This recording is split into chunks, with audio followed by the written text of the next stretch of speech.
रणजीत कुमार कलेहरी ठीक सा है मैडम फरमाइश है निगाहें मिला के बदल जाने वाले। अब निगाहें मिला के बदल जाने वाले हमें तुमसे कोई शिकायत नहीं है, हमें तुमसे कोई शिकायत नहीं है। निगाहें मिला के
इस समय हमारे आरो संगीत पार्टी की घड़ी सूचित कर रही है इस समय ज्यादा हो रहा है, इसलिए मैडम आप लोग एक गाना मापे हो अंदर ठीक है। लीजिए कहना है कलिमा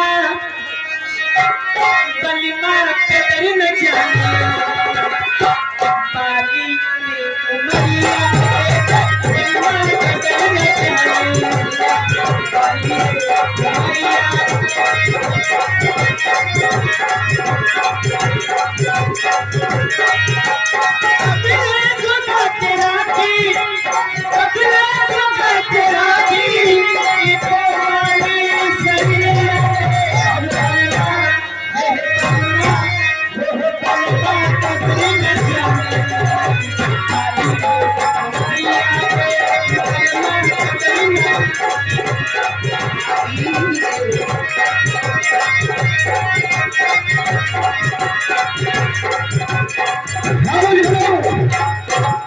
ये देखो आ रहे हैं मानसिया दिनेश कुमार जी नारायणपुर आबादी में रहते भैया। ये भी खाली 10 रुपये आते हैं, खाली 10 रुपया। ये 10 का पोस्टर और भैया भैया नाश्ता। तो जी हाँ दर्शक बंधुओं, इस समय नौटंकी का प्रोग्राम प्रदर्शन चल रहा है। और संगीत पार्टी हमारे प्रोग्राम की द्वारा पहुंचाया जनपद अम्बेडकर। तो लीजिएगा हम चित्रहार को फरमाइश नामों को यहीं पर विराम देते हुए एक बार पुनः हमारे सर्व संगीत पार्टी के प्रांगण में आए हुए सभी दर्शक बंधुओं का, भाई माताओं बहनों का, ग्रामवासियों का, क्षेत्रवासियों का हार्दिक स्वागत के साथ आइए ले चलते हैं आप सबको अपने और संगीत पार्टी के रंगीन और सुनहरे मंच के माध्यम से आ रही है।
हाँ यहाँ आए हुए हमारे दर्शक प्रेमी से माता बहनों से मैं हार्दिक